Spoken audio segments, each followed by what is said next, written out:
One of the worst drops in history. One under the bridges. Joining the show upside down.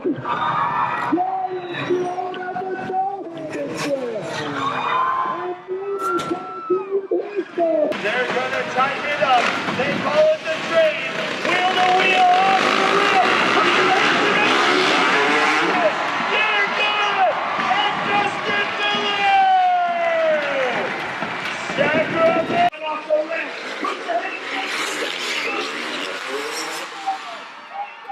Everybody has a coupon for Pete Coca-Cola and Jack in the Box.